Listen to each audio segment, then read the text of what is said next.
ಬೆಂಗಳೂರಿನಲ್ಲಿ ವೆದರ್ ಸಿಕ್ಕಾಪಟ್ಟೆ ಚೇಂಜ್ ಆಗ್ಬಿಟ್ಟಿದೆಯಪ್ಪ. ಮತ್ತೆ ಚಳಿ ಆಗ್ಬಿಟ್ಟಿದೆ, ಮೋಡ ಕವಿದ ವಾತಾವರಣ. ಏನ್ ಮಳೆಗಾಲ ಯಾವುದು, ಬೇಸಿಗೆ ಯಾವುದು, ಚಳಿಗಾಲ ಯಾವುದು ಒಂದು ಗೊತ್ತಾಗ್ತಿಲ್ಲ ಅನ್ನೋದು ಸಾಮಾನ್ಯವಾಗಿ ಜನರಲ್ಲಿ ಬರ್ತಾ ಇರುವಂತ ಪ್ರಶ್ನೆ. ಇದಕ್ಕೆ ಕಾರಣ ಏನು ಅಂತಂದ್ರೆ ಮೋಂಥಾ ಚಂಡಮಾರುತ. ಒಂದಾದ ನಂತರ ಒಂದು ಚಂಡಮಾರುತಗಳ ಎಫೆಕ್ಟ್ಗಳಾಗ್ತಾ ಇದೆ. ಹಾಗಾಗಿ ಈಗ ಬಂಗಾಳ ಕೊಲ್ಲಿಯಲ್ಲಿ ಮೋಂಥಾ ಚಂಡಮಾರುತದ ಎಫೆಕ್ಟ್ನಿಂದಾಗಿ ಆಂಧ್ರ ಪ್ರದೇಶ ಕರಾವಳಿ ತೀರ ಪ್ರದೇಶದಲ್ಲಿ ವಿಪರೀತವಾಗಿ ಎಫೆಕ್ಟ್ ಆಗಿದೆ. ಗಂಟೆಗೆ 110 ಕಿಲೋಮೀಟರ್ ವೇಗದಲ್ಲಿ ಅಪ್ಪಳಿಸುವ ಸಾಧ್ಯತೆ ಇದೆ ಅಂತಿದ್ದಾರೆ.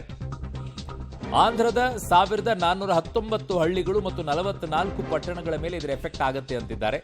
ಕೇವಲ ಅಲ್ಲಿ ಅಷ್ಟೇ ಅಲ್ಲ, ಆಂಧ್ರ ಪ್ರದೇಶ, ಒಡಿಶಾ, ಪುದುಚೇರಿ, ತಮಿಳುನಾಡು, ಛತ್ತೀಸ್ಗಢ ಇಲ್ಲೆಲ್ಲ ಮೋಂಥಾ ಚಂಡಮಾರುತ ಎಫೆಕ್ಟ್ ಅನ್ನ ನೀಡಲಿದೆ. 22 ತಂಡಗಳನ್ನು ನಿಯೋಜನೆಯನ್ನ ಮಾಡಿಕೊಳ್ಳಲಾಗಿದೆ ಅಂತೆ. ಅಷ್ಟೇ ಅಲ್ಲ, ಆಂಧ್ರ ಪ್ರದೇಶ ಜೊತೆಗೆ ತೆಲಂಗಾಣ ಮತ್ತು ಕರ್ನಾಟಕ ಗಡಿ ಜಿಲ್ಲೆಗಳಲ್ಲೂ ಕೂಡ ಇದರ ಪ್ರಭಾವ ಇರುತ್ತೆ ಅಂತಿದ್ದಾರೆ. ಹಾಗಾಗಿನೇ ಬೆಂಗಳೂರಿನಲ್ಲಿ ಮೋಡ ಕವಿದ ವಾತಾವರಣ ಮತ್ತು ತುಂತುರು ಮಳೆ ಆಗ್ತಾ ಇರೋದು. ಇನ್ನು ಚಂಡಮಾರುತ ಅಪ್ಪಳಿಸಿದ ಮೊದಲು ಹೇಗಿರುತ್ತೆ ಅನ್ನುವಂಥದ್ರ ಅಬ್ಬರ ಇದೆ ನಿಮಗೆ. ಅಪ್ಪಳಿಸಿದ ನಂತರ ಅದರ ಎಫೆಕ್ಟ್ ಏನಾಗುತ್ತೆ, ಮತ್ತೆ ಅದರ ಸ್ವಲ್ಪ ಒಂದಿನ ಅದರ ಎಫೆಕ್ಟ್ ಇದ್ದೇ ಇರುತ್ತೆ ಅಪ್ಪಳಿಸಿದ ನಂತರವೂ ಸಹ.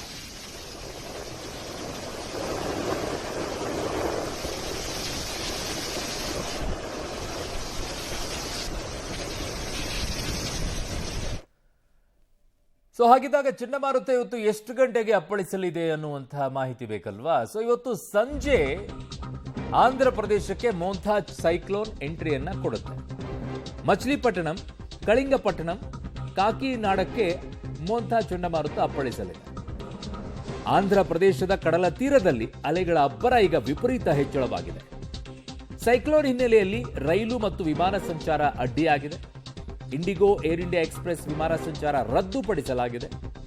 ಬೆಂಗಳೂರಿನಿಂದ ಕಾಕಿನಾಡ ಮತ್ತು ನಾಗರ್ಕೋಯಿಲ್ ರೈಲು ಕ್ಯಾನ್ಸಲ್ ಮಾಡಲಾಗಿದೆ. ಚೆನ್ನೈ, ತಿರುವಳ್ಳೂರ್, ಕಾಂಚೀಪುರಂ, ರಾಣಿಪೇಟ್ಗೆ ಆರೆಂಜ್ ಅಲರ್ಟ್ ಅನ್ನು ಘೋಷಣೆ ಮಾಡಿದ್ದಾರೆ.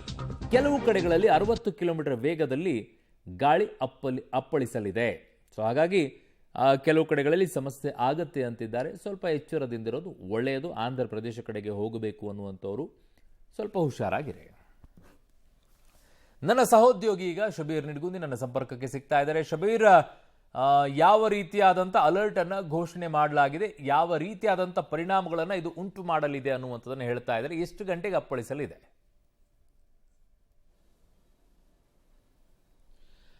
ಅರುಣ್, ಮೋಂಥಾ ಚಂಡಮಾರುತ ಈಗ ಆಂಧ್ರ ಪ್ರದೇಶದಲ್ಲಿ ಸಾಕಷ್ಟು ಆತಂಕವನ್ನು ಹುಟ್ಟುಹಾಕಿರುವಂತದ್ದು.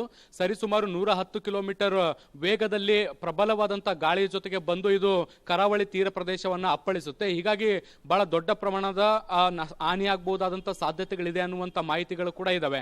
ಮುಖ್ಯವಾಗಿ 3-4 ಡಿಸ್ಟಿಕ್ಗಳಲ್ಲಿ ಭೂಕುಸಿತ ಆಗುವಂತ ಸಾಧ್ಯತೆಗಳಿದೆ ಅನ್ನುವಂಥ ಮಾಹಿತಿಗಳಿದಾವೆ.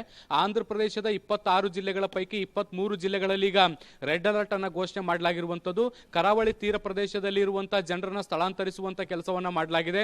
1000ಕ್ಕಿಂತ ಅಧಿಕ ಆಶ್ರಯ ಕೇಂದ್ರಗಳನ್ನು ಕೂಡ ಓಪನ್ ಮಾಡಲಾಗಿರುವಂತದ್ದು. ಅಲ್ಲಿ ತಾತ್ಕಾಲಿಕವಾಗಿ ಜನರು ಉಳಿದುಕೊಳ್ಳಿಕ್ಕೆ ವ್ಯವಸ್ಥೆಯನ್ನು ಕೂಡ ಮಾಡಲಾಗಿದೆ.